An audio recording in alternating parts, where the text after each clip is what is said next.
Good evening, America. Welcome to the Monday edition of Just the News, No Noise. I'm your host, John Solomon, right here with my co-host, Amanda Head, in Washington, D.C., the nation's capital.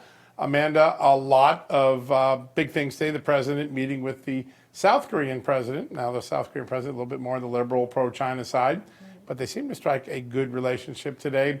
Meanwhile, we've got some gun-toting National Guardsmen on the street. Crime keeps going down. Our first guest is the chairman of the House Administration Committee, which oversees Washington, D.C., Bryan Steil. We're going to be able to get to him in a second. I'm sure he's going to weigh in on that.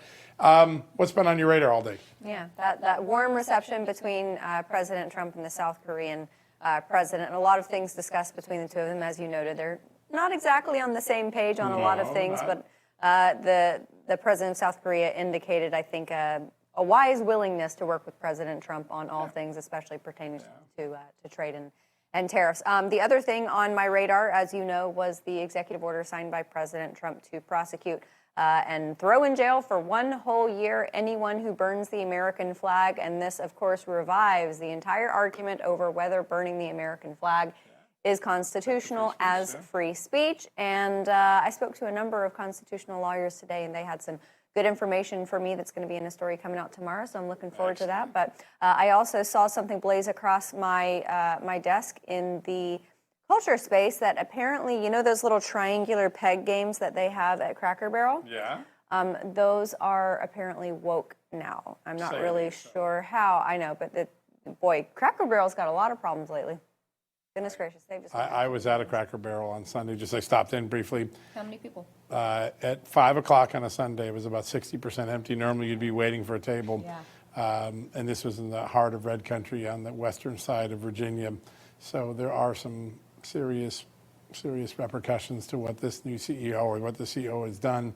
Something. Yeah, it is. Yeah, go woke, go broke. We've said it many times, but some CEOs continue to do it, I guess, to the detriment of their careers. Maybe. We'll see.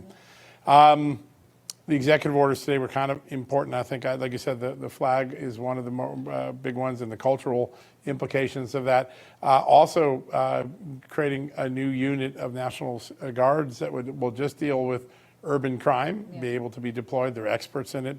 That is a sign that maybe the president is thinking of going some other cities like, Baltimore, Chicago, L.A., we'll have to see where that leads out, I'm sure. And, I mentioned last week some of these videos that have gone viral of people in different cities across the country saying, Trump, I didn't vote for you, but please send your people here. We want it here.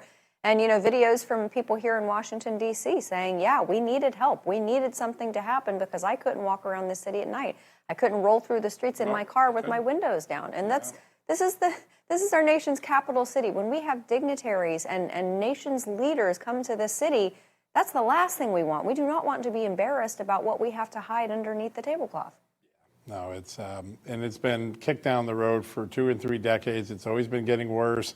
Republicans were too kind to really address it. Donald Trump's like, hey, I'm taking care of it. I'm leaning in. He's the guy to do it. Yeah, he doesn't care about feelings. He cares about getting the job done. And I think today in the city, it just feels a little bit different walking down the street today. Headed to our new studios and checking them out today. You could really feel the difference in the city.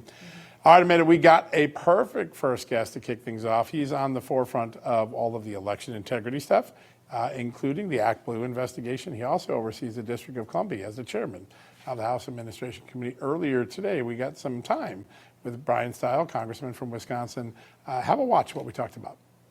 All right, joining us now, a man who's at the forefront of the fight for better election integrity in America. He's been leading the ActBlue investigation alongside of 2 other House chairmen and shepherding through Congress some of the most important and historic election reform legislation we've seen in decades here in Washington. He's the chairman of the House Administration Committee and a congressman from my old home state of Wisconsin, Chairman Bryan Steil. Sir, good to have you back on the show.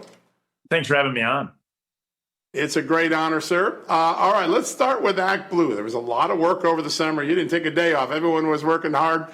We've got subpoenas. We've got some testimony. Get us up to speed on the cooperation you're getting and not getting from ActBlue's executives.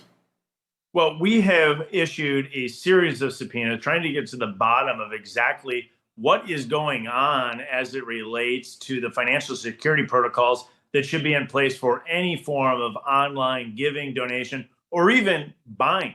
When we began this investigation a little over 2 years ago, we recognized that ActBlue did not have the security protocols in place that they should have. Simple things like having that 3 or 4 digit code on the back of your credit card, a CVV number, being required to be entered when making a donation. When we began this investigation, they didn't even require that. So we've begun to further this investigation. We've subpoenaed a series of executives at ActBlue to come and testify to make sure we understand why they lack these security protocols. Some of those individuals have come in, some have not. We're currently not in a position to be able to publicly release all the information, but let me say, we still have a lot of questions about what has been going on at ActBlue. And I'm committed, along now with the chairman of Oversight, James Comer, and Jim Jordan at Judiciary, to get to the bottom of this for the American people. Important. And Mr. Chairman, I know you still have a lot of questions, but they still have a lot of work to do as far as cleaning things up. The CCV thing is great, but as I understand it, there are a lot of other security measures that they need to employ. Do you anticipate that they will, well, first of all, are they still operating even with these security measures that are not in place? They are still operating. It's online donation platforms like ActBlue that cause a lot of concern about how money is flowing into the U.S. political system. At an absolute minimum, Americans should be able to be confident that no foreign funds are flowing into U.S. elections. What I would like to see is protocols change. Some of this is going to require legislation passing the House and the Senate and being signed into law. Just before last election, we put forward legislation that would have made substantive changes to prevent abuses that could be done at places like ActBlue. We were successful ultimately at getting that through the House, but the Senate, under then the leadership on the Democratic side, refused to move forward. I think we have a huge opportunity here on the legislative side to put fixes in place to prevent abuse so that these types of abuses that we're concerned about will never happen in the future. Yeah, so very important. You've also done such enormous work to improve the integrity of our systems to make it easier to vote, harder to cheat. Over the last few days, the president has weighed in saying, I'd like to get rid of mail-in ballots that aren't absentee ballots. So if you're not an absentee, you would get rid of mail-in ballots. Your thoughts on that and what other things you might be doing to secure the system on top of all the good work you've already done? Well, I've been working to make sure that it's exactly as you said, John, easy to vote, hard to cheat. I think there's a few things that we should be able to get in place before the next election. One is making sure that we end what they call universal mail-in voting, which means if you're on the voter rolls, you get a live ballot, regardless of whether or not you've requested it. This is a real problem in jurisdictions that don't clean up their voter rolls. That's very true even in our nation's capital, in Washington, D.C., where they've done an abysmal job of cleaning up the voter rolls, but then mail out a live ballot to everyone on those voter rolls, even though they're not cleaned up. That's a problem. The other is we should make sure that ballots are in by the time the elections close. This is where California has a real problem. I went to LA County, to Central County in California, 2 days after the last presidential election. And what I saw was concerning. It was a vast number of ballots still arriving. And when you don't have results for the American people on election night, as say the state of Florida does, what it does is reduces Americans' confidence in our elections. And what we have seen time and again is as Americans have more confidence in their elections, they're actually much more likely to participate, and participation is a good thing. And so getting ballots in by the time the polls close, I think, is an obvious reform that should be put in place. And we should not be mailing ballots to people that don't request them. That is a significant concern, in particular in jurisdictions that are not maintaining their voter rolls in the first place. Right. Huge. Yeah, wasn't it amazing how that popular vote margin got ever so skinnier as the days went on after the election last year? Sir, I want to ask you about what states like Florida are doing. What is preventing states like California from doing it? Is it a matter of being able, or is it a matter of being willing? It's a matter of being willing. Every state could put in place the protocols that we know that work. Last Congress, we introduced legislation that put forward a gold standard about how states should operate. We'll be reintroducing legislation in the weeks ahead, putting forward that gold standard for states about how you should be operating and running your elections, and putting in enforcement mechanisms for states that fail to meet a high standard. The obvious standard that I think should be the most obvious is that ballots need to be in by the time the polls close, with the sole exception, we can have a discussion about active duty overseas military. Separate of that, everybody should be able to have their ballot in by the time the polls are closed. It's no different than when you were in high school and a paper was due at any given time. When did you do it? Just before it was due. The state of Florida gets their ballots in by the time the polls close. The state of Wisconsin does. States like California more or less seem to be encouraging people to come in at the final hour because they allow those ballots to arrive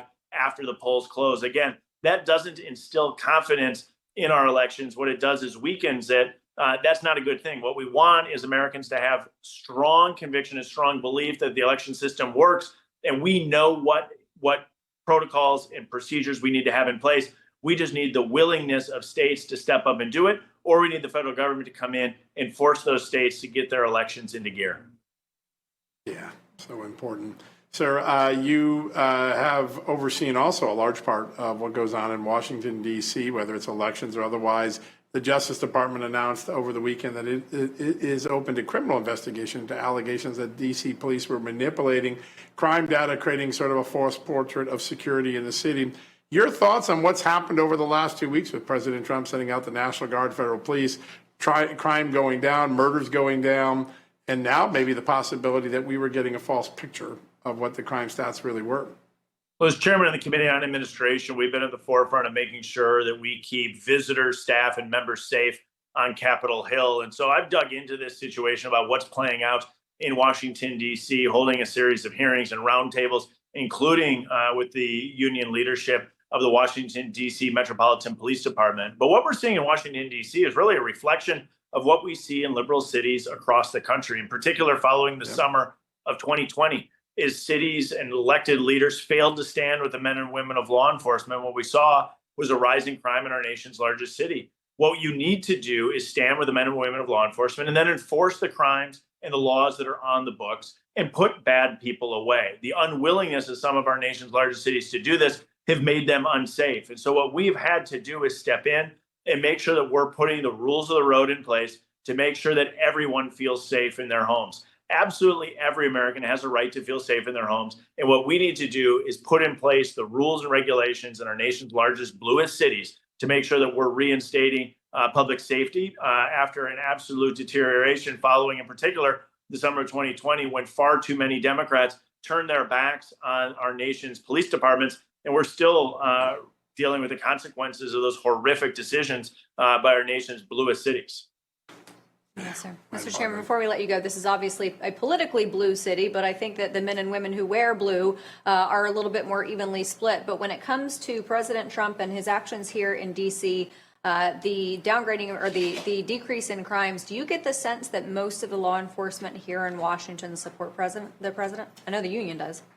I think the men and women of law enforcement across the board support conservatives who have their backs. I think they're sick and tired of liberal elected leaders not having their backs when they're out doing incredibly difficult work.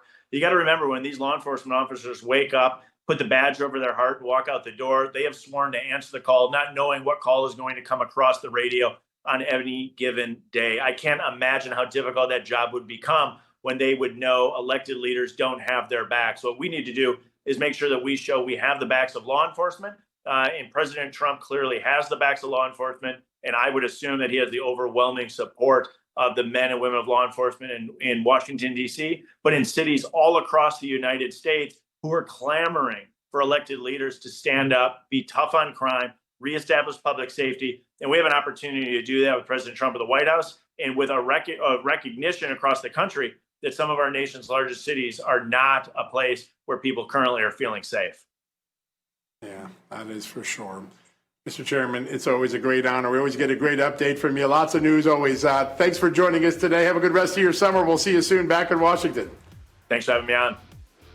Yeah, thank you. What a great honor. All right, folks, we're going to take a quick commercial break. When we come back, Oklahoma is implementing an America First test for teachers, and some are up in arms about, I'm not making that up, really. We'll get to the answer, why that is, right after these messages.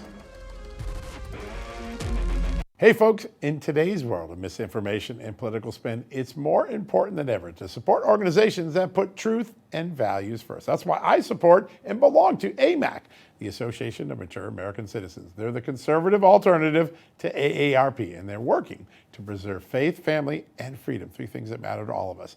AMAC members get valuable benefits, discounts on healthcare, travel, and health insurance, exclusive online resources, and a subscription to AMAC's beautiful magazine, one of the best reads out there for an informed patriot like you and I. And all of this is available for as little as $1.20 a month with a 5-year membership. That's what I have, a 5-year membership. Join me. Join the movement today. Visit amac.us/justnews and help AMAC protect America's future.